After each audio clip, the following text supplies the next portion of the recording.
welcome to 10 Very Big Books, a Malazan read-through podcast. My name is Peter Bond, and with me today is my friend and closest confidant, India Jones. Hello. Our producer, AJ Fileri. Greetings. And the kid from downtown, it's Joshua Dean Baker. Okay. And with us today, we finished our read-through of Midnight Tides, so we're welcoming him back to the show to talk about the fifth book and how he's been doing. Welcome back, Stephen Erikson. Thanks for inviting me. Of course. And how are we doing a year into the pandemic? Have you been vaccinated yet? Are you kidding? This is Canada we're talking about. I'm looking at May for my first vaccination. Oh my goodness. Okay. No way. Yeah. Bit of a different schedule, I guess. Very different. Yeah. But I just today finished the editing the final proofs of the latest book. So I've just sent very that nice. back to the publisher. The God is not willing, right? Yep. Very nice. Yeah, and I see it's out this summer is what people are saying. Is how it seems? Who knows? I think those are random dates. All right, so not as fixed as the internet may make it seem. Shock and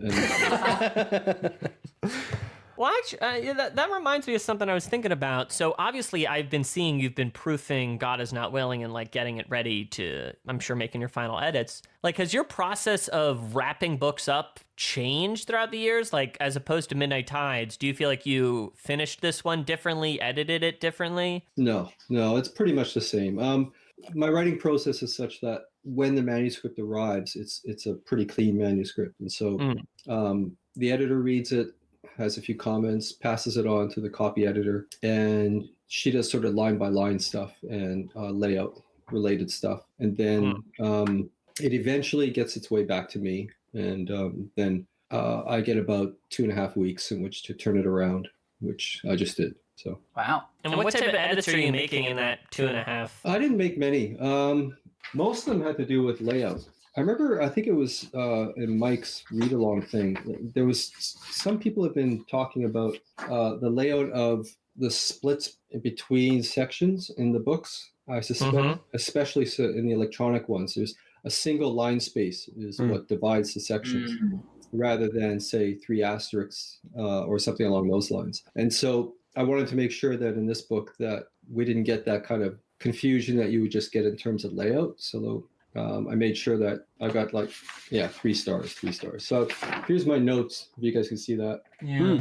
Oh, okay. So it's not much. Yeah. For an entire book, that's crazy. Yeah. So, mostly at the beginning, continuity things. So, yeah. Speaking of editors, there was something in Midnight Tides, and I was thinking about it today, and I wonder, did you have to really put your foot down and convince your editor, no, the joke of there being 2 different demon species, one named Kenilra and one Kenrala, is going to really pay off for decades? Like, how hard did you fight for that to stay in? No, that's one of those cases where, because I screwed up the spelling somewhere in the background, I have to create a second species. That's what I said. I said it was that, and Man, I don't know if you listened to the episode, but I gave you a lot of credit, being like, "Hey, no, you just don't get it. You're not from the society. You just don't understand." That's so funny. No, that's one of those usual. Screw-ups. Wow, that's good. Incredible. That's wild. pretty good. I think you've spoken before. Have you had the same editor for much of your career? For all of the Malazan books, I've had the same UK editor. Yeah, it's changed a lot with Tor, but my primary editor, and I do all my editing through Bantam UK, so it's been the same editor. Yeah, been very That's lucky. awesome. Yeah. Because he's the one who took the chance on me to begin with, and so he's stayed with me all through this. Diamond in the rough, Oh yeah, definitely. Having worked with each other so long, does he send you like pre-edits? It's like, hey, just a reminder, don't do this stuff because I'm gonna cut it. Nope. No, he sends me emails saying, "Where's the manuscript? Fair enough. Whereabouts are you on that manuscript?" That kind of thing. Yeah. Are you an author that needs to be like badgered into like? I mean, since the 10-book series, I'm taking longer for every book. Yeah, these 10 not books progressively, just longer. When you look at the release schedule, obviously, I don't know, I wasn't tuned into the series then. You really churned out these 10 books, you know? It was insane. Yeah. I mean, I look back, I still there was something fevered about that. Just getting it out, getting to the end of the series was an obsession, absolute obsession. Yeah. I don't know. I probably had intimations of mortality or something. I just had to get the freaking thing done. And I know I went to Mongolia on a dig between book 9 and 10 and almost died there. And that was kind of a wake-up call. And I better get this thing finished before I do something really stupid. What do you mean you almost died there? Yeah. Yeah, on a Mongolian dig. What is that? Yeah.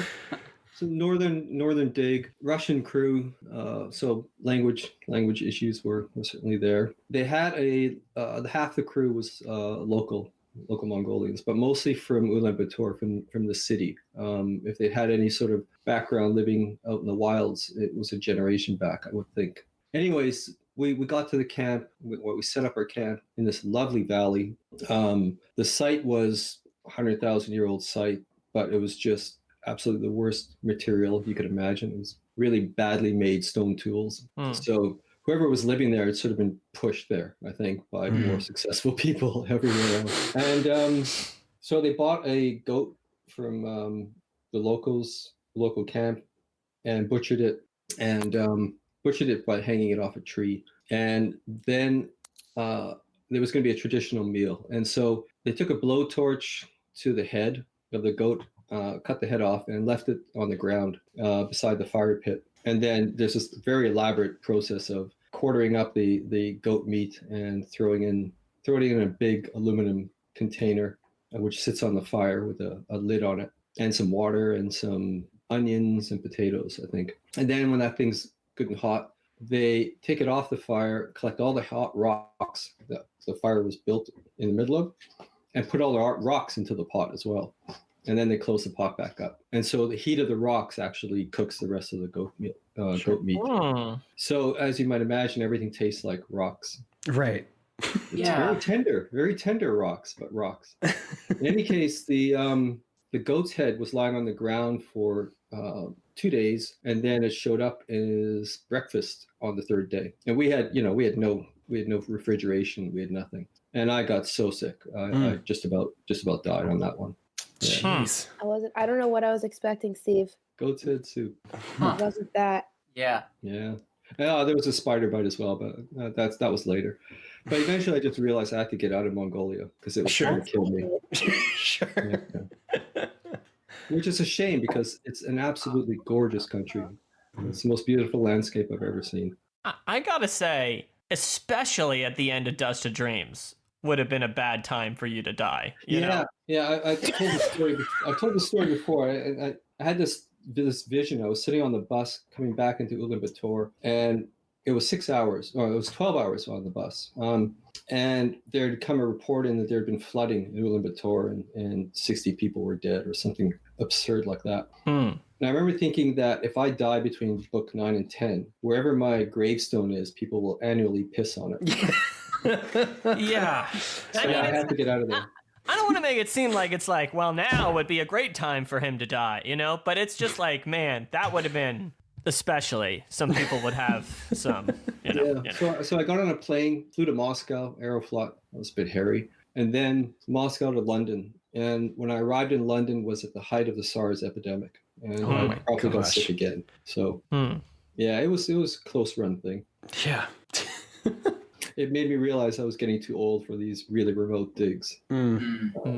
Was that your last dig? No, I've since worked in southern Italy, but much more amenable circumstances. Absolutely. How do you feel about people getting all worked up about unfinished series? They have a right to be. I feel the pressure every day on the Carcanis trilogy. Not done the third one. Because the readers are the ones who are investing. They're investing in this story, and to me that delivers an obligation on the writer. To me, it's mutual respect is what sort of puts the pressure on the writer.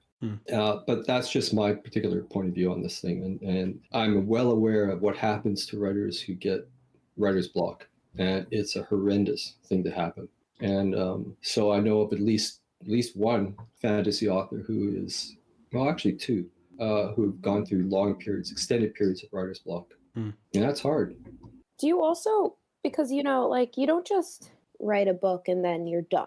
Like you also have to I see you active on social media. I see you active on Reddit answering questions, on Tor answering questions. Is that also kind of like an added stress of knowing that you are not only writing, but now you're also like your own advertiser in a way too? Well, that's sort of what's happened in publishing. Is a lot more of the burden is falling on the author. The publishers the general rule used to be whatever your advance was the equivalent of what the publisher was going to put into publicity for that book. So if your advance was £10,000 or $10,000, that was it. So once that amount ran out, publicity ended.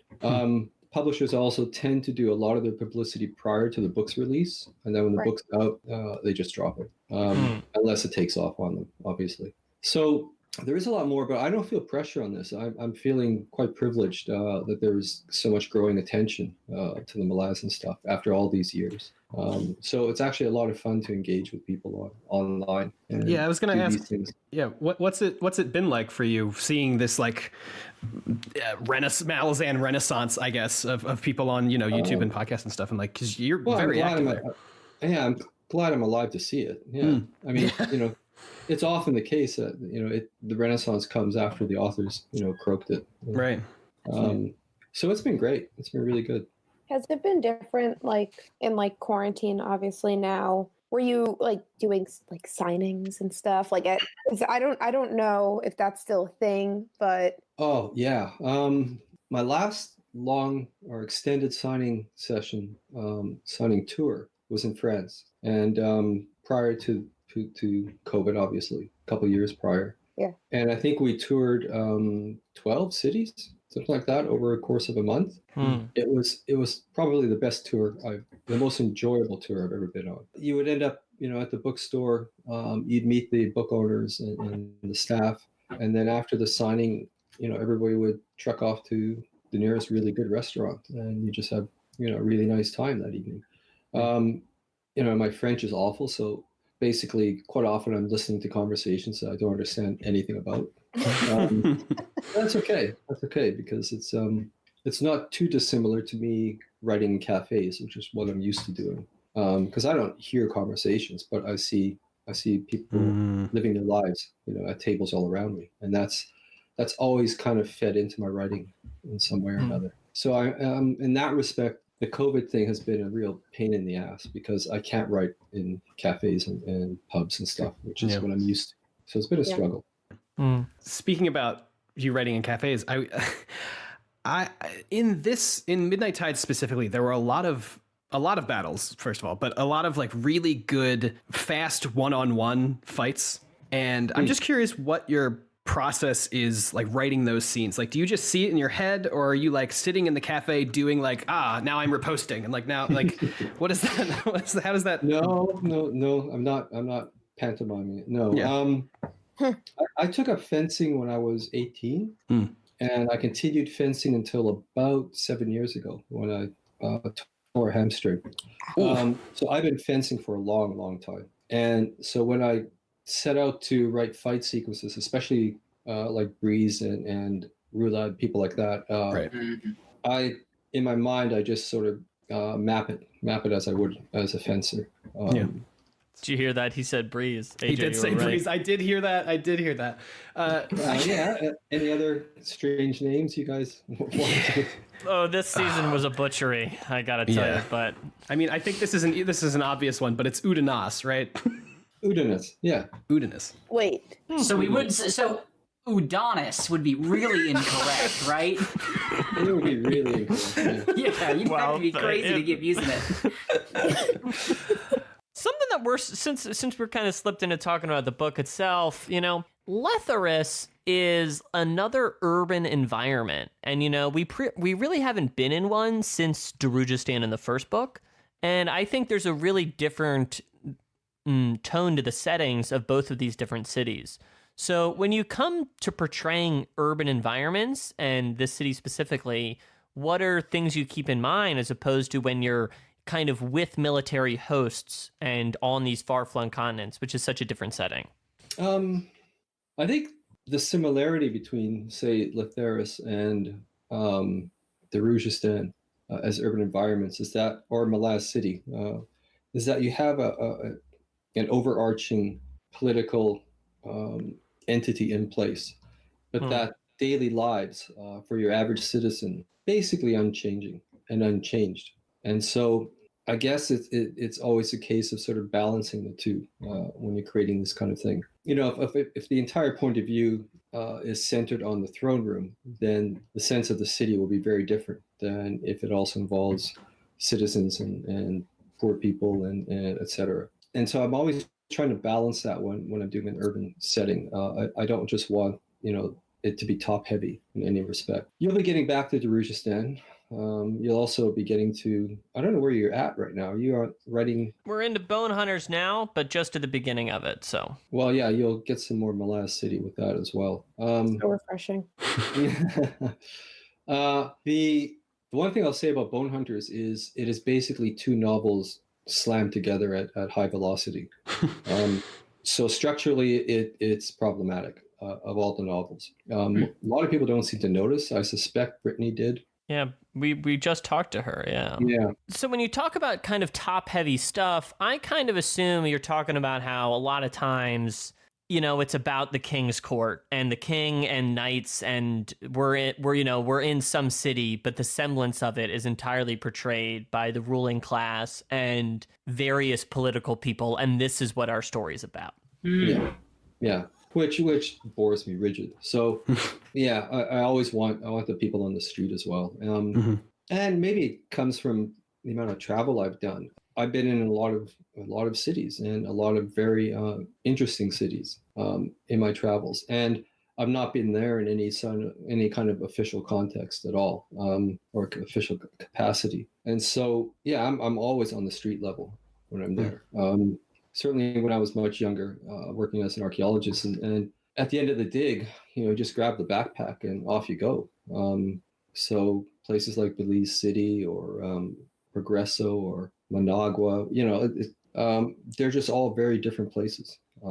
Even Mexico and the Yucatan, if you're in Cancun or Cozumel or something like that, and you see the resort side of things where, the ships come in and the tourists pile out and they go one street deep into the town, and that's as far as they ever go. And that street is built for them, with restaurants and tourist, souvenir places and all the rest.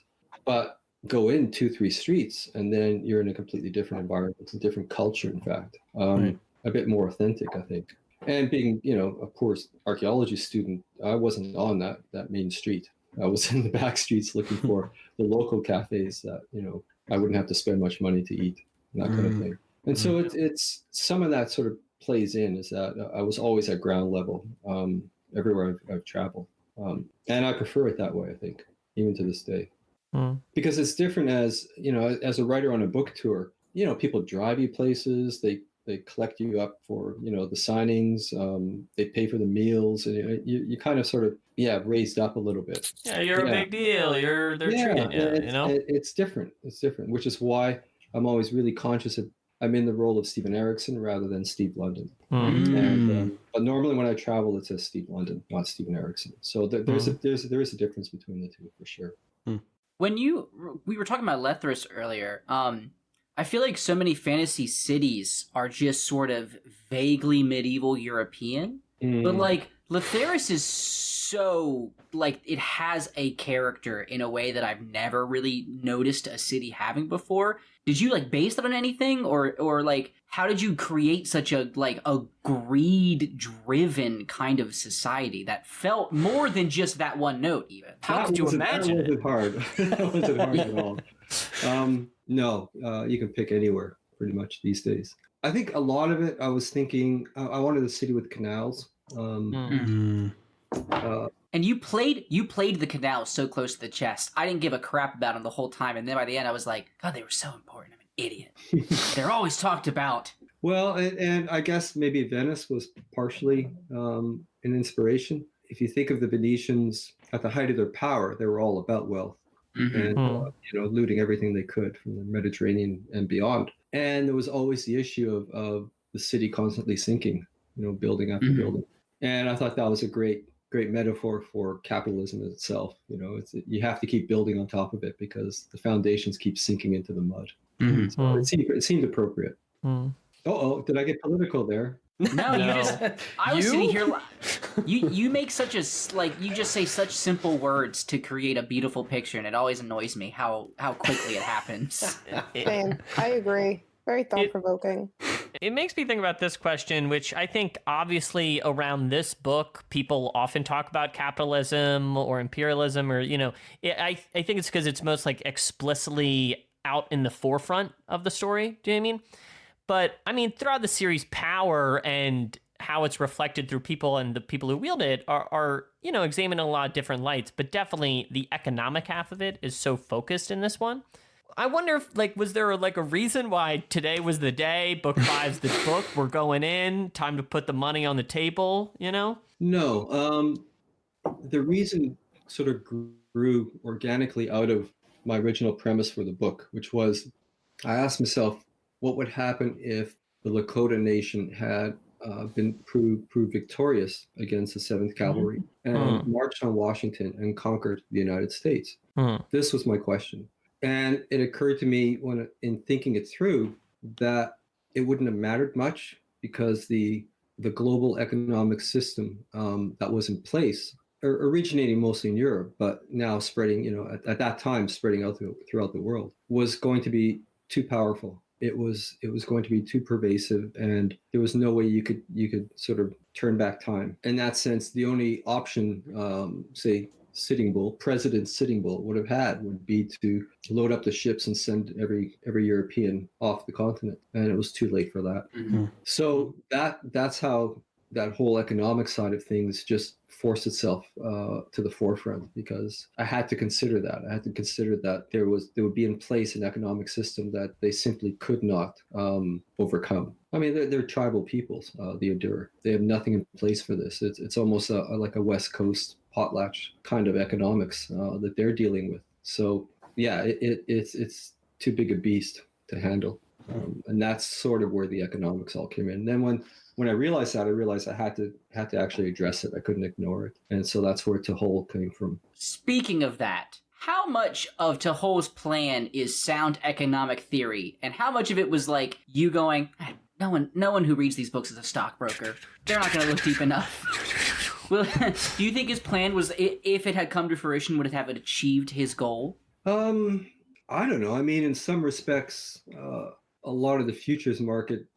basically did everything he did anyways, and everything did come crashing down. And without bailouts, it would have stayed crashed and ruined. So, I mean, his methods were pretty simple, but that's because I was dealing with a fairly I wasn't dealing with a global economy. I was dealing with a single nation that was just busy bullying all the other nations around it. And so it was centralized enough. It'd be the equivalent, I guess, of, I don't know, taking down the Genoans or the Venetians. A lot easier to do than taking down, the United States or a global economy.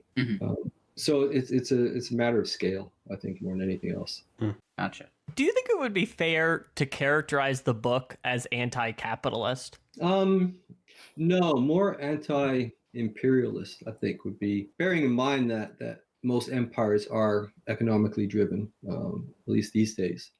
So empires expand not necessarily through taking over land, but through taking over the markets that exist in other countries. So that kind of imperial conquest is it's personified in your KFCs and your McDonald's and these things that are worldwide now. Doesn't matter where you go, you'll find them. No. So that is a form of imperialism, but it's exclusively economic.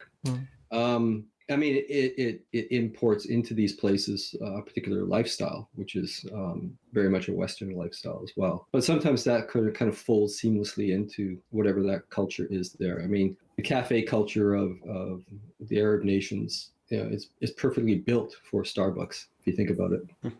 So it's complicated. It's complicated. But in terms of capitalism or anti-capitalism, I mean, I guess that's part of the package when you're looking at imperialism. At least one that no longer, I guess, engages in slavery or whatever.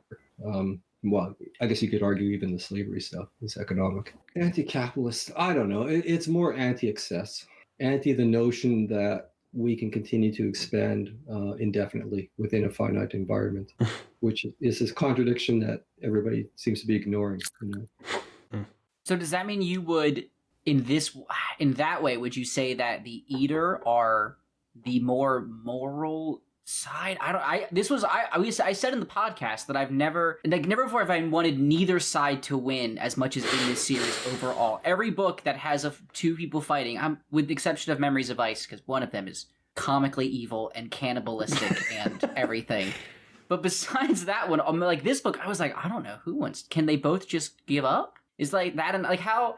I don't know. What do you think? If you had to pick one, like, would you say either of them has the moral high ground in this conflict? Or are they both just... No, I mean, the novel's about, what constitutes the moral high ground. And the fact that is a constantly shifting target.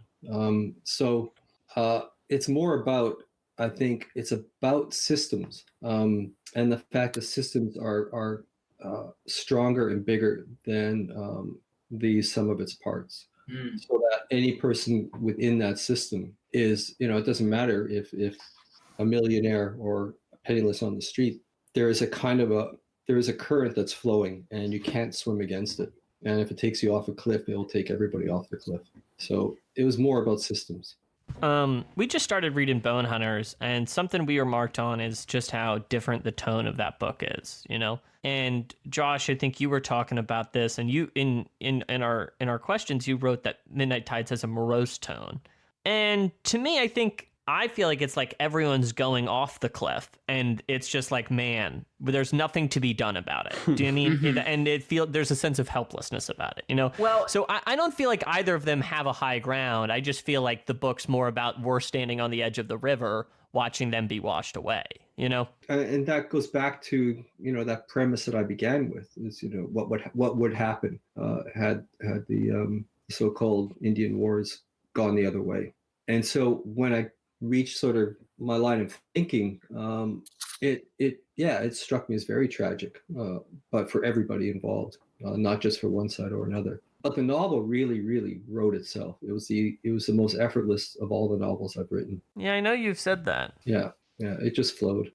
At which point did you decide, I know I'm setting up a great scene to explain the troll shorting, but nope, they're not getting it.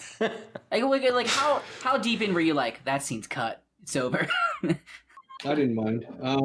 You got enough of what you needed. There's no reason to go, revisit that. Everything is put in place that explains why it happened, and that's good enough, I think. Gotcha. You're looking confused, India.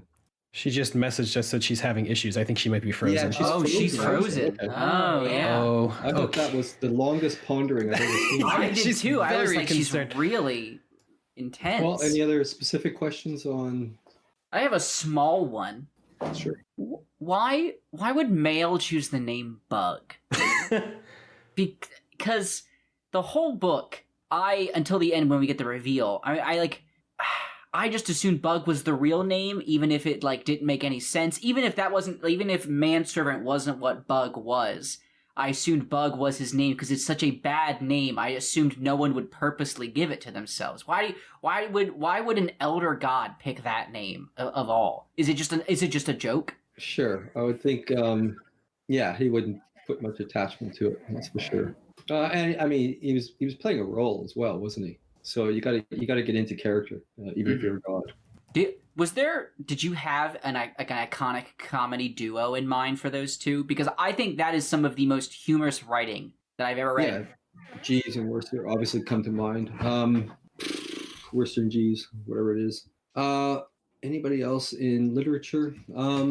No, I don't think so. It's very British humor.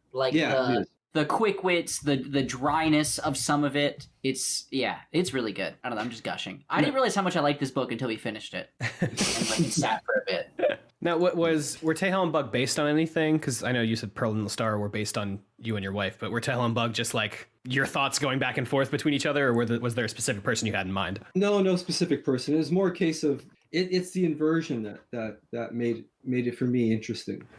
That you had the privileged individual is the one who is penniless, and the manservant is the one who is the most capable. As it turns out, you'll find out later is involved in all kinds of business dealings. So yeah, it was just playing those two off each other.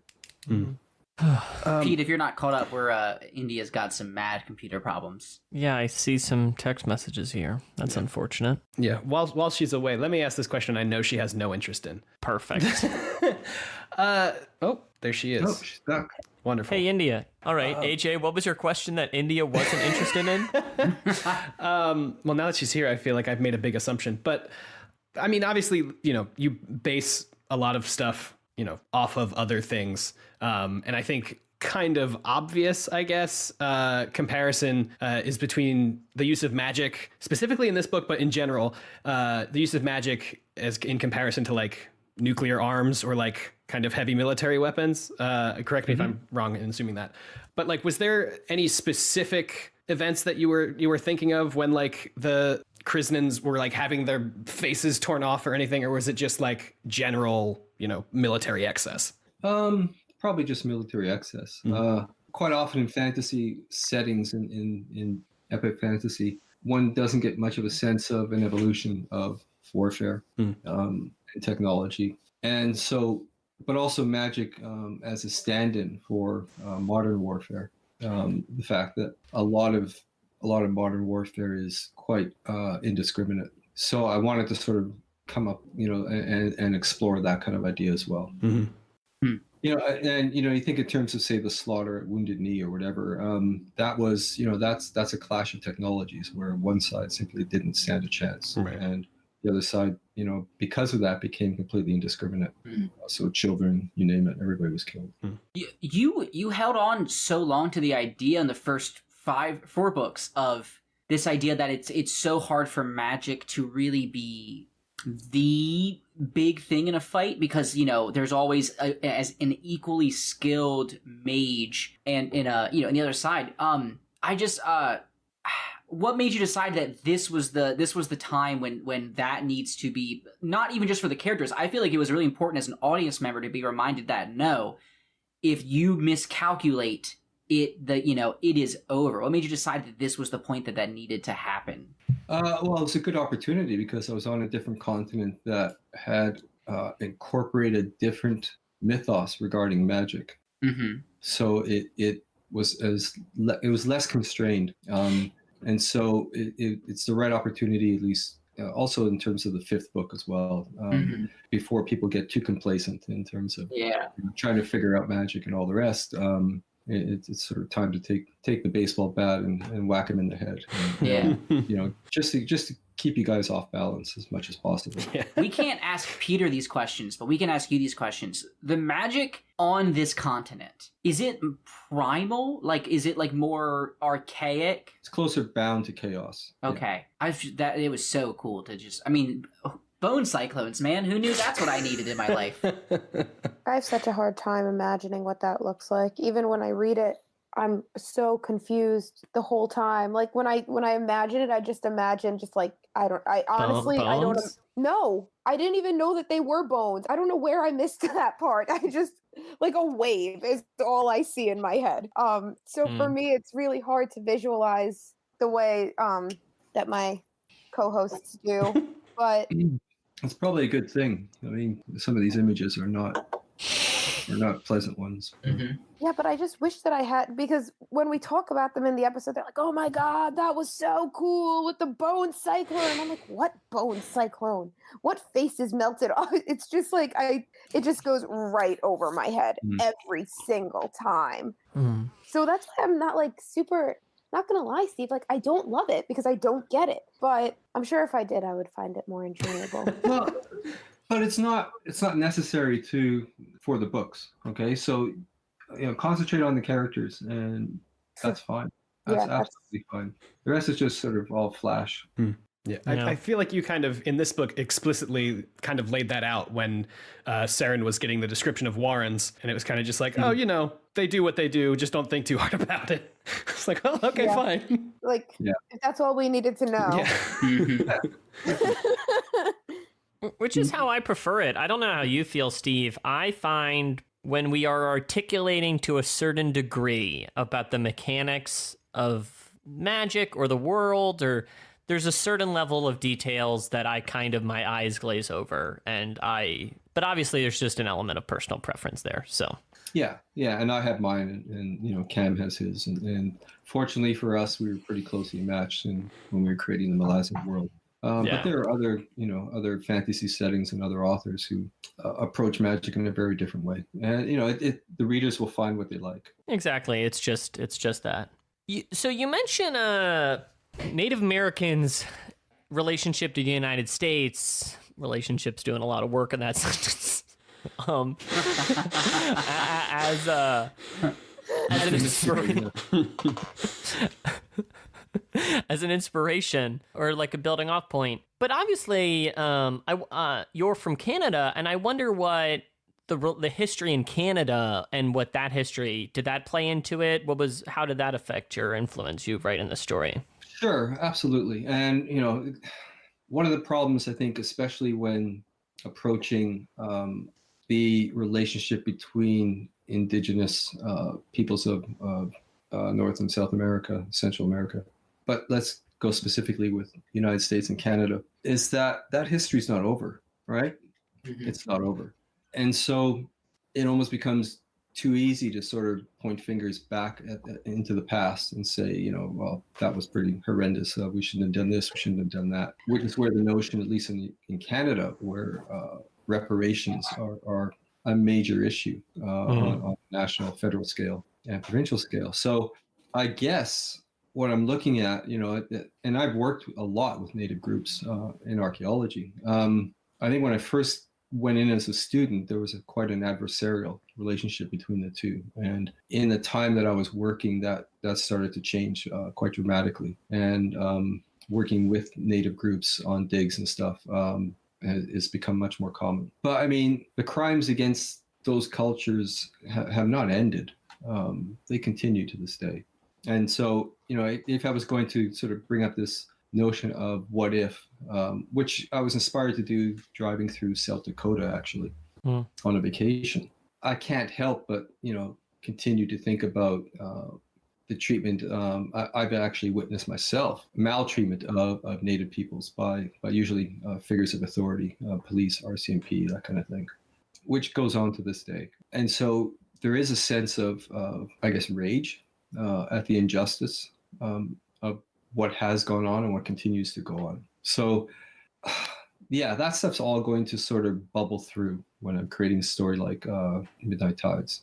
Because again, there are systems at work, and those systems are pretty overwhelming. And quite often, here in Canada, there was certainly a sustained effort to basically destroy cultural identity among Native peoples through re-education, taking children away and putting them in private schools, basically forcing them not to speak their own language, this kind of thing. So none of that really has gone away. And so I'm pretty sure a lot of that was percolating, especially when I was dealing with not Tahol, probably not Breeze. What's his brother name? Hull, yeah. When I was dealing with his notions of guilt and his self sort of flagellation regarding the role he played in some of these things being played out in his life. And it's what you said. It's not ancient history, right? Nope. But we always end up with something heavy to talk about. Me too. Hello, everybody. Producer AJ here, popping in really quick in the middle of this great conversation with Stephen Erikson to thank you so much for listening to our 5th conversation with Stephen Erikson. It's always a delight to have him on the show, and we are already looking forward to having him on after book 6. If you would like to give us your thoughts or feelings about this or any of our episodes, you can always email us 10verybigbooks@gmail.com, or you can head on over to our Discord, bit.ly/VBB Discord. That's capital V, capital B, capital B, capital D, Discord. That link will also be in the show notes. Of course, thank you to all of our wonderful patrons over on Patreon. We are now over 200 monthly patrons, which which is an absolutely wild number. Thank you all so much. If you would like to contribute to the show, you can head to patreon.com/10verybigbooks. That link will also be in the show notes. And as always, thank you so very much to Dan Geserick for making our spectacular logo. You can follow him on Twitter at Dan Geserick, where he finally revealed his supernatural influence on Flyers games. And of course, the wonderful music in today's episode is by the one, the only Amaranthin from their album The New Romantic, which you can find along with their other music on bandcamp.com. Links to their pages will be in the show notes, and 10 Very Big Books will be back next week, where we will be discussing the Bone Hunters Prologue, chapters 1, 2, and 3. Talk to you then. Thank you so much for listening, and let's get back to the conversation with Steven Erikson.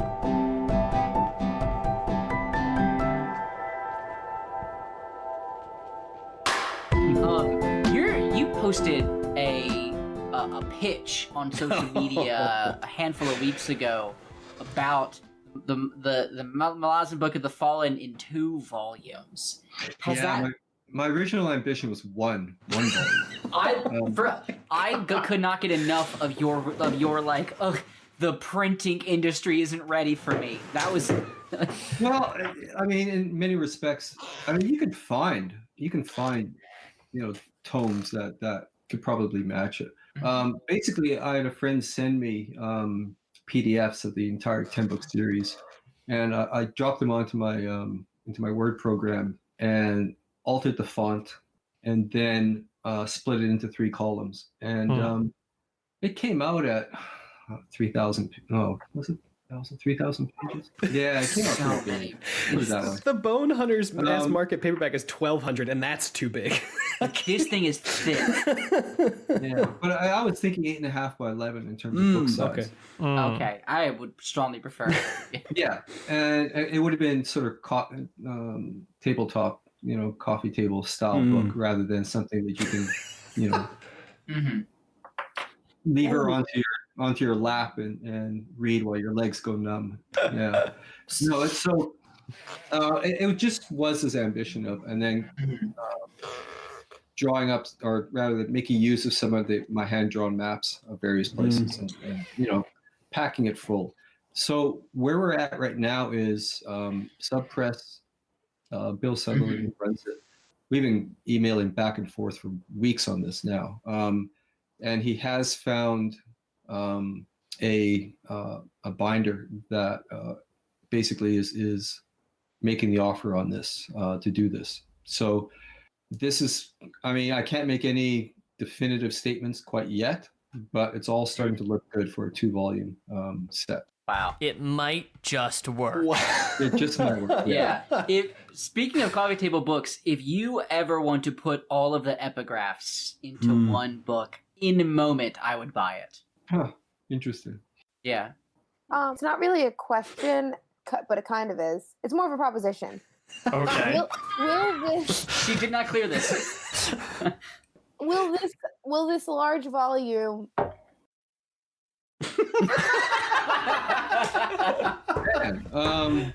And has anybody ever asked you to dedicate a book to them? No. And I am asking. No, sort of the rule is people don't ask; they may expect at some point or another. But it's down to the author. It's down to the author to decide if there's where the dedication is going. And basically, the rule I had was, if you look at dedication to House of Chains, well, the primary role-played character there was Mark, Paxton McCrae's character.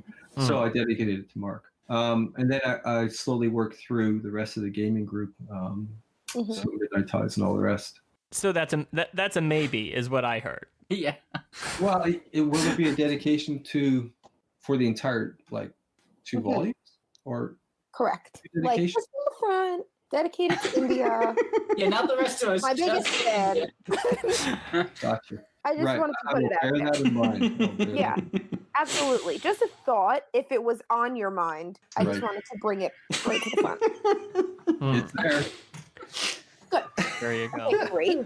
But then, but I do have a book-related question, and I'm not really sure how I want to ask it yet. So last we spoke, you said that the first 4 were like a set, right?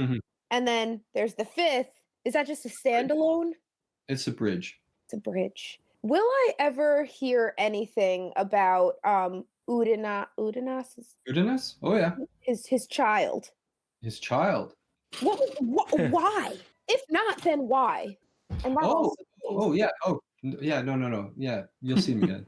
Oh, great, good, okay. Because I was just wondering. First of all, if this book it's just so different from the first four, and then we're just in the beginning of Bone Hunters. But as we all have already said, it's just I was just curious. I really, yeah. A Reaper's Gale, I think, is where you will see. Yeah. Here's a question. So we, of course, fifth book, new characters, new content, fresh page, blah, blah, blah. And of course, it comes in the middle of the series. It's this whole thing, But I wonder, since we're getting a bit further on, to talk about the bigger picture structure of the whole series, Like, what are things you keep in mind, like, when you sat out to, like, write 10 books, And of course, you're aware of pacing things throughout it, But what are considerations when you think about writing a series this long? And what it means to kind of take this detour that I know you knew you had to do, just how you were going to position different things throughout 10 different books of a series. Well, okay. The first four are like the textbooks in your first year. So they get you familiar with the subject matter, and they get you sort of comfortable enough so that you're not asking sort of questions related to world building. By the end of book 4, I think you've either bought in or you're no longer there, right? Those are the two options. So then basically with book 5, I realized that this was a good time to almost take advantage of that comfort and push you a little bit out of that comfort zone again, but still within the same world. Because I knew that in terms of setting, this is not the last we've seen of Lether. And so I had to get there at some point. And so now you've been introduced to at least some of the backstory. And then timeline wise, you will be brought up to the present, I think by Reaper's Gale. So it needed to be there. And I couldn't squeeze it in at the beginning of Reaper's Gale because there was too much going on. And so I threw Troll Sengar in early enough so that, plus some other elements like the ship Solanda and all that kind of stuff, just sort of set them up, and then because they were places I could sort of reference later on in terms of the storytelling, which would help link up some of the narrative and some of the events that happened earlier. And then once it had to be at the halfway point. Anything later wouldn't have worked structurally. Try to imagine, me squeezing all of Midnight Tides into the first, half of Reaper's Gale. First of all, it would have been a huge book. And curiously, the most problematic one structurally, and I knew it would be Bone Hunters, because I had to pick up the story left behind from books 1 to 4 and drag it across half the world, basically. And so that's why there's a lot in there. It's a big book. It's a big book. Yeah. It's a big book. But you will get a breather kind of in the middle between the two.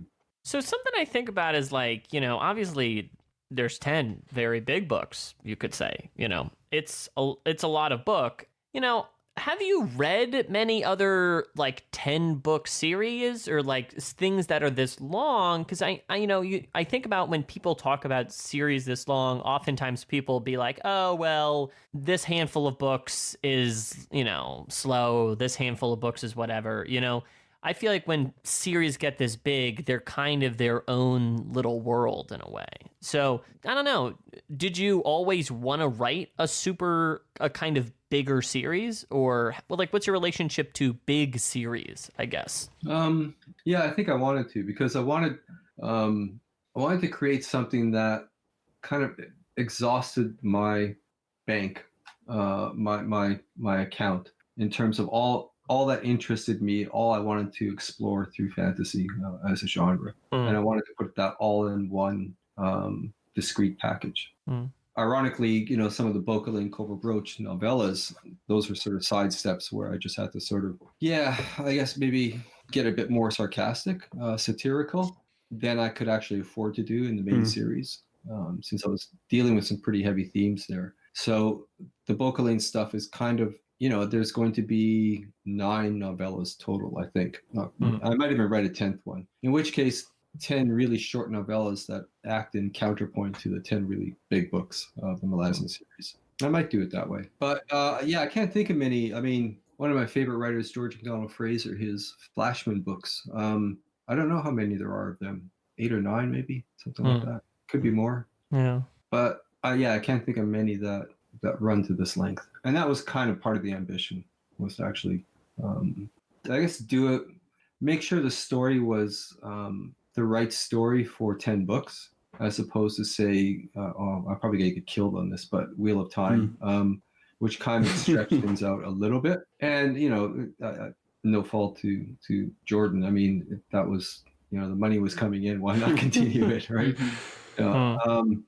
Whether that story could have been condensed is open to discussion. But I definitely felt I wanted a story that was the right size and the right kind of story for 10 books. And and talking with Cam, he was thinking 6 books for his, and so that's what he set out to do. So we were quite deliberate, I guess, on both our parts. You mentioned Wheel of Time, which gets talked about in relationship to your books a lot. You know what I mean? And I think primarily because it's also in this pantheon of having a lot of books, It's 11, isn't there? 11 books? I think there's 15. Is there 15? Okay. I don't know. I haven't read them all. But because I think a lot of series or trilogies are somewhere around 3-4-ish, if they're going to be a series. And then 14. 14. Interesting. 14, a prequel novel, and 2 companion books. Okay. But I think Malazan gets talked about in relationship to Wheel of Time, maybe A Song of Ice and Fire, Stormlight Chronicles, the Sanderson thing. I don't know. How does it feel to have your books be put alongside these other series simply because there's a lot of volumes of them? Well, I mean, it would be simplistic to put them alongside because they're very different. They're very different. Yeah. All of those series are different. Yeah. I don't know. I don't know if I have a response to that. I mean, yes, you can sort of visually look at big piles of books and set up 3 piles and say, oh yeah, these are all very similar because the piles are about the same size. It doesn't really give you much in terms of. This is the only way I compare books. Yeah. Well, I mean, I'm quite admiring of Brandon because he is a writing machine. Churns them out. He really puts them out. Yeah, and that's very impressive. And he stays very busy with other stuff related to it as well. Yeah. So yeah, it's just all of us. We're all sort of in there, I guess, within the genre and doing what each of us wants to do. And so it's like, if you were to do a workshop and you had 10 students and you gave them a premise, which I've done on occasion, and I said, write a scene based on this premise, you'll get 10 different versions of it. Very, very different versions. And that's the great thing about the genres, is that there should be, one hopes, a lot of room for maneuvering in the genre. Yeah. You brought up Bokalane and Coral Brooch a little bit ago, and obviously we talked to Mark Paxton McRae, just released it on the main feed, talked to Patreon a couple months ago, and I mean, he talked about how brutal you were with those characters when he was running that game. But really what I want to ask in regards to your role playing is, he said you don't really do character voices, but you did one for Krupp. And I really just want to know what the voice for Krupp is. No, I didn't. No, no particular accent or pitch of voice. Rather, I would have Krupp speaking and always address himself in the third person, and then I would sometimes mime having a handkerchief, so that when conversations got rough, I'd start mopping my brow. So, and that would be kind of it. But yeah, Krupp was a lot of fun because once you get into the rhythm of overstating absolutely everything, it can become at least personally entertaining, even if I drove Cam up the wall with it.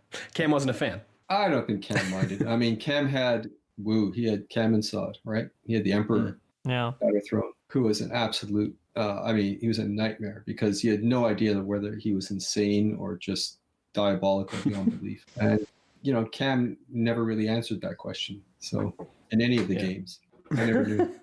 Mark also said about gaming with you is that you've ruined him for other GMs. And do you think that's a credit to you or a credit to kind of your group as a whole, or like the games you played together? Well, we were really narrative driven, so we weren't module oriented. And the Monty Hall campaigns, as they used to call them, where you just gather loot. That was never of interest to us. So everything was sort of narrative and therefore character driven, dragging characters into circumstances that they were not expecting, and then making sure that the choices were morally complicated. And so you could choose one, you can make any of these choices, but each would have very different consequences and would point very much towards, what that character was going to be like. So I don't know. I mean, I've just been roped into my first participation in a role-playing game online this time through Zoom. And it's ironic because it's Star Wars and I know nothing about the Star Wars universe. So Interesting. I've created a droid is my character. Very nice. But of course, it's not just a droid. It's actually 6 droids that are just attached together. Okay.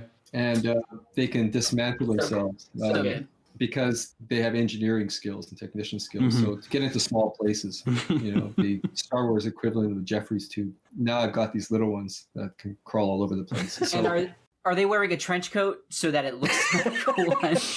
It's even better. They have something called a holographic cloak. I think a holographic robe, so they can basically look like a person, break apart. And then the head, which is where the central processing is, I've made sure all it has is this tiny jetpack, so that it's got no legs and no arms. So if this droid's ever blown apart, it's just going to lie there. So.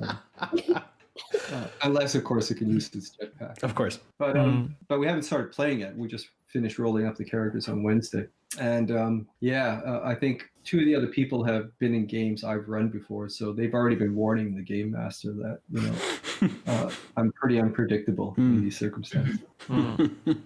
I gotta tell you, I think the book dedication could be a big lift, Inge. I'm not ruling it out, but it could be a big lift. But Steve, I gotta say, I think one day we're gonna try and wrangle you onto the show to role play with us, Oh yeah? I think it's gonna happen, But Yes. we ran it by Mark. He seemed to do it. What system are you guys playing right now? So we were just we're playing a rat catchers game now, and we've kind of made a mystery game out of it. We're like solving mysteries in Letharas. Oh right, that sounds great. Yeah. Is it D&D or is it GURPS or is it? We're using a system called Gumshoe, which was derived as an expansion to another system, but now kind of is a standalone thing in a different way. It's made to be hackable, so you can put it into different, you can put it into whatever kind of setting you want. But everything's... Is it a 20D system or is it... No, use a D6 and it's we're really sidetracking, but it's pretty light mechanics overall. Yeah, it's pretty light. Part of I think the gist of the system was that it kind of stinks when you don't get mystery clues when you're playing the game. So it's kind of built around it's hard to explain. Anyway, it's a pretty good system, I feel. If you have points in certain skills, then you notice things and you don't have to roll for it or anything. Like if I had a photography skill or something and I lift my camera up, as long as I have 1 point in it, I will get whatever the photography related clue is. Just because, it's fun to solve mysteries and not fun to not solve mysteries. Yeah. But you got to ask the right questions still. Is your whodunit thing ever going to come out, or is this a lost Steve project? Yeah, it's probably a lost project. Oh man. Do you know the author David Keck? No. He's written a fantasy trilogy with Tor. Fabulous trilogy. He's an old friend, and he ran a game that involved me, Cam, and most of the crew that show up as bone hunters. And it was a science fiction game set in sort of future setting of Chicago. And the character I rolled up was, I think, a Hungarian immigrant who was a landlord of a tenement building in Chicago called the Charles Mansions, which is a pretty horrible pun. You guys will... A little bit, right? Oh, there it is. There it is. Took me a second. Creepiest character I've ever played. Now that I've used the same name for this droid, and so I suspect this is going to be a very creepy droid. So maybe in this mood these days. So if you guys get me into a Rat Catchers Guild type game, this could be pretty creepy shit. Maybe. Sounds like a lot of fun if you ask me, Steve. So when you talk about you retiring from like running games, but it sounds like you're still playing them pretty actively. No, I haven't. That was years ago. I've been trying to get Dave to actually write up the campaigns as novels because they were crazy. They were crazy stuff. The second half was all in space on a ship. It was really, really good. But no, generally I just don't have the time to run a game. And I've found actually I often don't have the time to play in a game either. But it's COVID. We're stuck, all of us stuck here. We're not doing much. So I just thought, okay, I'll give this a shot. So Star Wars it is. Time to get into the Star Wars. Yeah. I tried to rename. We got a ship. As a droid, I came with the ship. That's how I wanted it. Nice. And I wanted, I think one name which ended up we didn't do. I think it was doing Centennial Sparrow as opposed to Millennium Falcon. But we ended up not doing it. I think I used that in Willful Child somewhere. But Yeah, there's something like that. There's the whole Han Solo bit. Those books are Hans Olo. Yeah. Oof. I'm trying to bully India into Asking a question? Everything I need to know, I've asked. There was only one thing, and it was, will you dedicate a novel to me? No, that wasn't true. I asked 2 other questions that were very pertinent to me. I mean, Go ahead. No, please, you. Please. Well, I was just going to say one thing I noticed, I think, when you were discussing the throne scene in Midnight Tides, all of you, missing the point that it was a nudge from the errant that had Breeze pick up the cup of poison. Yeah. Oh. Yeah, I didn't mention it because we haven't really met the errant that much. That's true. And is it intentional that the errant nudges, which is like we already have the first book, the push and pull. Is Opon, yeah. Is that meant to be similar to one another? Or are they like Okay. No, right, very similar. Good. That scene really pissed me off. It is rude. It is rude of you to hide Breeze for a whole. I was so mad.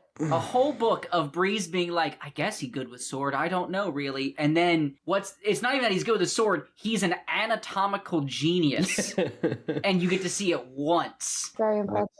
And then he died. Yeah. My poor boy. But then whose finger got cut off? His. Yeah, and then Featherwitch picked it up. Steve can't end a book without breadcrumbs in 80 different directions. Yeah. Somewhat bloody breadcrumbs. Yes. Yeah. Yeah. So you enjoyed the book. Let's get a vote here. It's like Midnight Tides? I think I put it really high when we were talking with Brittany. I think Josh and I put this on the top when we talked to Brittany, or right below Memories of Ice.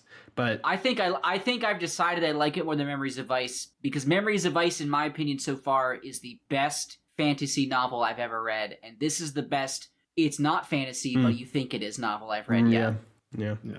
India? I liked it, but actually, I have to think. I don't remember where I ranked it. I think it was actually closer to the top. I had the same ranking as Brittany, I think. Yeah, you both put House of Chains on top, and then... Wow. Yeah, Pete went rogue. I was feeling pretty frisky that day and put House of Chains on top. Really? But wow. Well, something I've continued to find when I reread this, and then Inge, did you too put House of Chains on top? I think so. But that's because she's she stands Fellison. Oh, yeah. It was a Fellison-driven thing. Fellison. But anyway, Steve, something I found is I think I enjoyed, although I obviously had some problems when I reread House of Chains. It's not like I'm over the moon about that book. I think I enjoyed rereading that book and Gardens of the Moon like more, since I think I basically already thought this was a good book and I reread it and I was like, I was correct. This is a good book. I liked it. Do you know what I mean? So I think I enjoy revisiting books that I feel like I'm processing or have a more complicated feelings about than kind of returning to Memories of Ice or something, you know? Perfect sense. And Memories of Ice is very self-contained. It's very much a standalone kind of story. I loved Memories of Ice. That was really, really good too. Memories of Ice is, I think, the last time I've cried, which is In general, I mean, it really got me. that was like a year ago, like over a year ago. You haven't cried in a year, Josh? You gotta cry, Josh. No. But Josh, why don't you just cry on the podcast right now?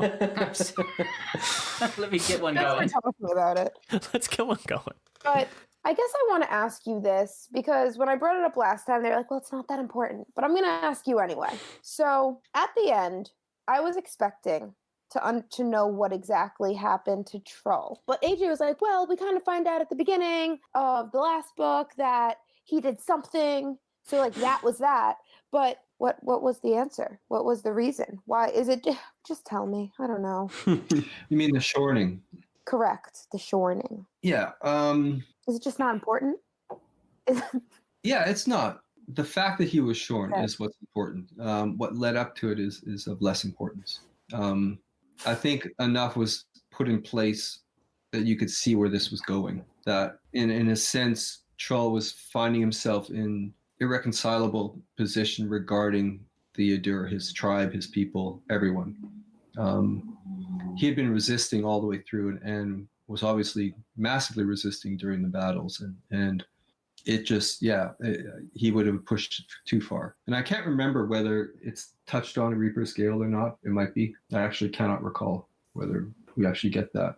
I know the shorning in terms of the scene itself, that's the prologue. And that's, I don't really think I went back to there anymore. So, I mean, we say, we like the book, hooray, yippee for us, but, what about you, looking back on it? How you think about Midnight Tides? The first time, I think it was the first one where I said, okay, this is definitely a tragedy with fantastic elements, and rather than a fantasy with tragic elements. And I wanted to write a self-contained tragedy because I think it's an art form that seems to be quite almost extinct these days. We don't see much of tragedies as a very specific Aristotelian, definition of tragedy. We don't see it very much anymore. And, thinking about it, Saving Private Ryan was maybe one of the last classic tragic films. Sure. Has there been anything since? Not that I'm aware of. No, I can't really think of any other sort of big film that's tragic. Anyways, it just struck me that it seemed to be going extinct as a form, and I wanted to get back to it and explore it. So that was Midnight Tides. And then once that precedent was set, I realized that the whole series could be seen that way as well, as more tragic than fantasy. And that sort of led me towards what I was going to do with that in the 10th book. And I won't say anything more about that, but yeah, I think lots of stories have these tragic elements or a tragic character that is like going through that arc of tragedy. But it's always a difference about then when the story itself balances on that element and hangs on the tragic nature as an entirety, Yeah. Shakespeare's the classic for that. It's just, if you're going to do a tragedy, you go all in. Yeah. And that was definitely, and then of course with the Carcanis series, I thought, well, if I could go all in for one book with Midnight Tides, why not for the trilogy? And that seems to have backfired somewhat. People found it a bit too unrelenting or whatever. Yeah. But it does strike me as useful. I mean, tragedy is to me a useful art form in the sense of leading to catharsis of some form or another in the audience, in the reader. Which I think is a valuable thing. It's not a question, but I do just want to say the way the dynamic between the Sengar brothers is so good. Just like I mean, Indy and I, or Josh, or no, oh God, who was it? I don't know. I'm the youngest of four siblings. It was me. It was you? Okay, so I'm the youngest of four siblings. Indy is the youngest, and like reading. Pete's also the youngest, for the record. Pete is also the youngest, for the record. Anyway. AJ loves the brothers. I love the brothers, and the way that Roulad was written to just be like, when he wasn't being this, force, this whatever he was, this huge force, he was just like a little brother, and it just Do you have any siblings? You're an only child, aren't you? No, I have my brother's 5 years older. Oh, okay. Okay, so you were coming also from You're the a position of younger being a sibling. younger sibling. I guess. Or I haven't not. thought about it. I mean, the novel's involving 2 sets of 3 brothers. Which, by the way, who are you cutting out of the Sengars? Is it Banatas? You've just kind of cut him out. The number one I Sengar. realized, yeah, he wasn't going to be interested in that. Which is crazy, because I think, like, if you just described each of them in a sentence, he's the most interesting. He's like mysterious brother who's really in tune with magic and is never around. It's never around. Yeah. Yeah, not relevant to the story. Yeah. I just got to be honest, Steve. Last time the House of Chains interview, we had a bit of a back and forth. I guess I thought today was going to be, I guess I was expecting a little bit more heat. And so no, but About what? yeah, it's just we're very chill. So I guess I was expecting, I don't know, just being honest. Well, you guys are halfway, right? Mm-hmm. Halfway. Yeah. Yeah. Sorry, India. I'm happy about it. You are? It's going well. The first 3, I'm happy about it. I think that it's a bit more. Well, the last book was actually way easier to digest. That we're talking about now, but for the most part, and so is this one right now that we're reading now. So I'm feeling pretty confident. I'm always confident though until something happens that I'm just like, wait, what? Has anyone mentioned the chapter? I'm using capital letters on that. Yeah, chapter 7. No. Peter sent us the list. Peter sent us the list of reading order, and it just one episode is that chapter. We were like, It's 4 hours on my audiobook, and Oh my God. I said, it's kind of a black box. We don't know, something's happening. Good. So I believe I know. How do you know? Someone wrote on the Discord, "Oh, look, they're going to give one chapter 2 blank," and I was like, "Ah, damn it!" what was it? It was 2 words. It's fine. Josh, do not you dare. I'm not going to. Do I not can keep you it dare. secret. To Google. It's Steve. Sometimes I Google things. It's a dangerous game. Yeah. Just because there's some things that I feel like I need to know before the book ends. Peter gets angry when I do it, but so I haven't recently, because right now I'm really comfortable with where I am. I'm back with Absolar. Sorry, she's finally, and I'm sorry to bring this up now because I know this isn't what we're talking about. I know. I'm just gonna say one quick thing. She is finally getting the time that she deserves, and I am so appreciative because she was my favorite. But then obviously, Fellison had such like a robust and incredible storyline. Oh, amazing, chef's kiss. But now that Absolar, is getting her arc, I'm just like, yes, this is what I've been waiting for. So I'm just very excited to get into more of this story, and we know them, so it's just like a very different experience coming back to this book. Like coming to this book, it feels like coming back. So That's what I was hoping for. Yeah. well, I'm really enjoying it. So. Well, the chapter 7, the whole point of chapter 7 is I would not let the reader go, and that's the idea of it. So when you get there, you'll know. Okay. Okay. I highly recommend you start reading it around 11:30 p.m. at night as well. And just go all the way I through. don't know. Yes, all night. So I just go to sleep. Yeah, got it. That's the best time when you're a little bit delirious, so everything could be real. There's really no difference. On second thought, don't start reading it. Not for that chapter. Oh man. I don't know if these I'm disclaimers looking make me forward to it. more or less excited about it. I feel the same way. Oh man. Well, it's really strange because I just mentioned on Facebook going over the novel, The God Is Not Willing, and there's a chapter similar to that. Yeah, I saw that. You were like, Not in length, but in impact, I think. you're like, watch chapter 19. Remember this. Or Yeah. cryptic. Is it really large, the book as well? No, it's probably one of my shortest. Would you not say it's very big? Yeah, I would say it's not very big. It's 470 odd pages. Oh, all right, bad. that's Wow. sounds great. India, did you ever think you would think 487 was not a lot of pages? Well, I have a feeling that chapter 7 is probably that much alone. So chapter 7 is huge. Chapter 7 is going to make me buy a bookmark. that's going to be the straw that breaks the camel's back. 4 hours of audio. That's a lot. I have to read. Yeah, Yeah. I'm gonna look. I think it's 100 pages. It's like 120. 120. Depends on the edition. Okay. It used to feel 470 felt large before. It did, and now it's just like, oh, I can do that in an afternoon, Easy. like reading.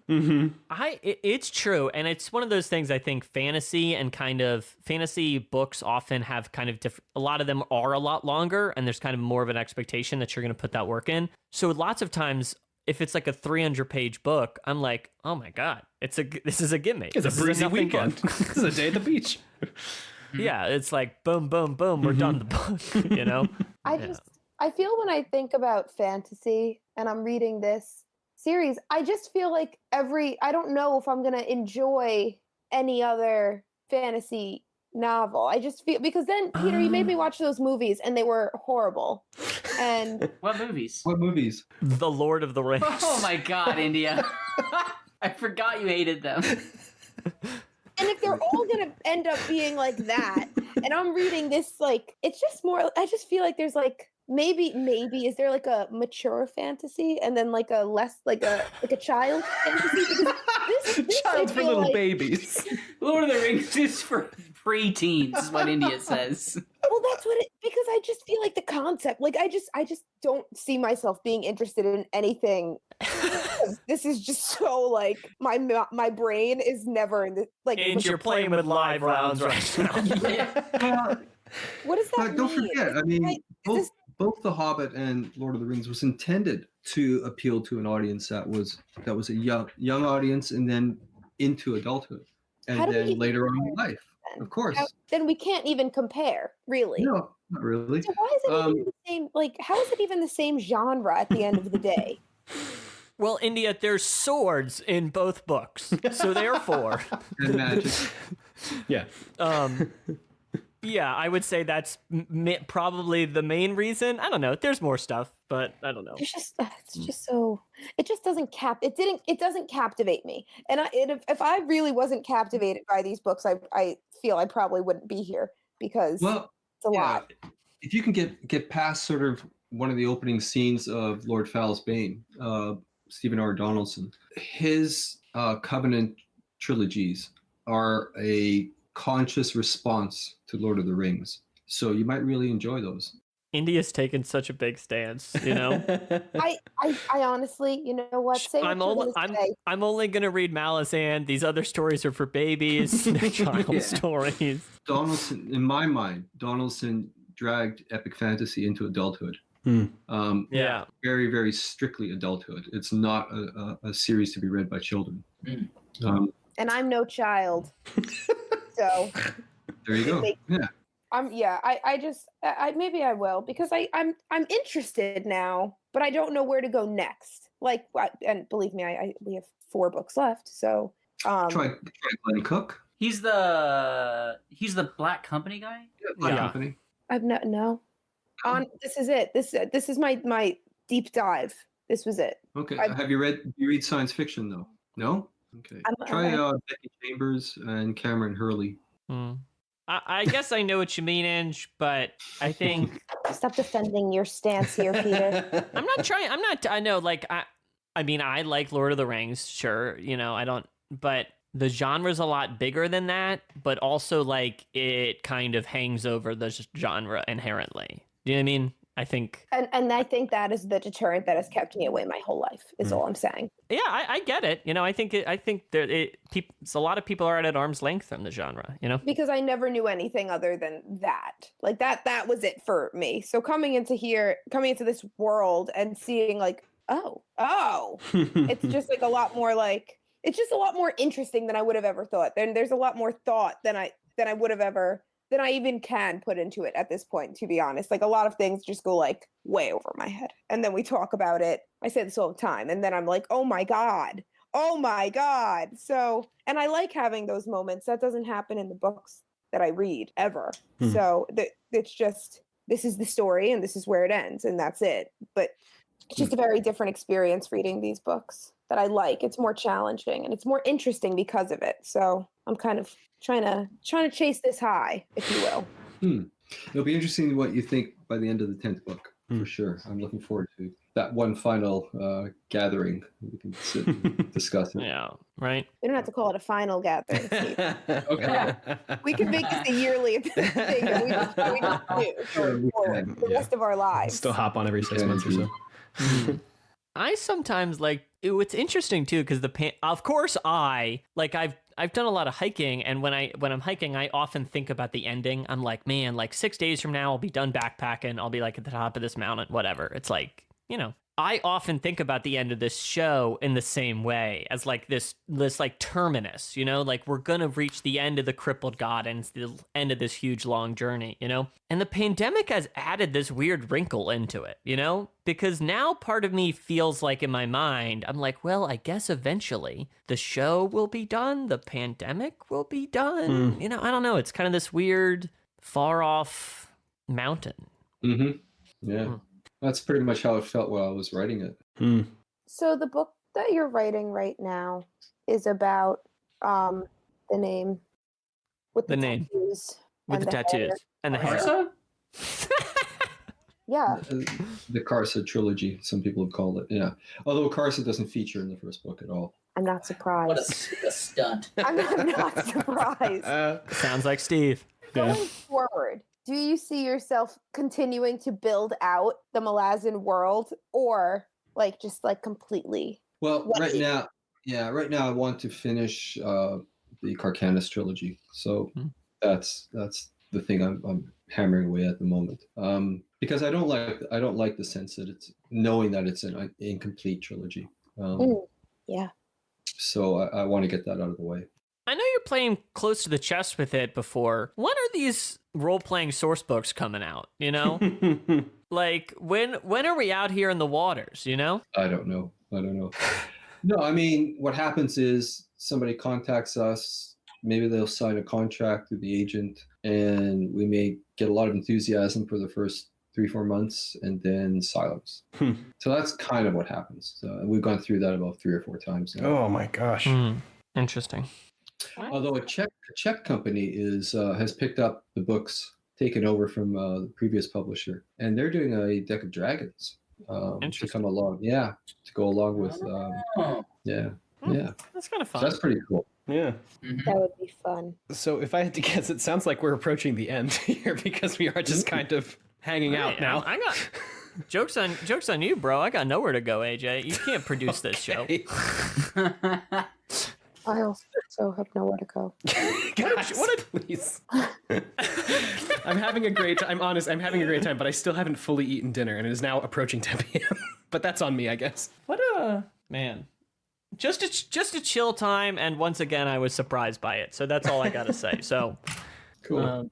All right, AJ, do you want to wrap up? Do I want to wrap up? I assume you're cutting this out of it now. Did you have any questions for us before we go, Steve? Yeah, anything else for us? No, I'm fine. It's good seeing you all. Yeah. You as well. But relax. Steve, I do have to do my daily update on my life for you. All right. Okay. Just before I go. Because I have good news today. Cool. I opened an Etsy shop 2 weeks ago, maybe 3. And I got my first sale that wasn't my friend today. And that's my news. Thank you so much. I'm very excited about it. It sounds like it's worth a dedication to me. Yeah. I would think so. If you want a glitter cup on my Etsy, Oh my god. I got you. Or a crew neck sweatshirt, I got you there too. Right out. Andrew, are you just trying to plug the Etsy on the show? She Is that is. what's- Yes. No, You sly devil. me and Steve do this all the time. Please, this is an A&B conversation. It's a genuine February conversation. You can march your way out. Oh, that's a new one. I've never heard that one before. That's a new one. Thank Never you. heard that. I heard it today. Very nice. Use it immediately. Now you're free. Do as you please. Well, I guess because Pete asked me to do it. Steve, as always, thank you so much for coming on the show. It was fun. If you're listening at home and you have any questions, comments, anything you'd like to say about the show, you can always hit us up on Twitter at 10verybigbooks or at Gmail, 10verybigbooks as well. I think we got to stop using the word interview. You know, I have started saving my files as conversation. With Steve. Yeah. Fireside. I think chat. the first one was maybe an interview, and then they've just become conversations after that because, you know, I mean, it's always a great time. I love the vibe of these. Yeah. It's such fun. And thank you so much for coming back. Thank you for every time and being into it. Oh, we appreciate it so much. Yeah. All right, you guys, take care.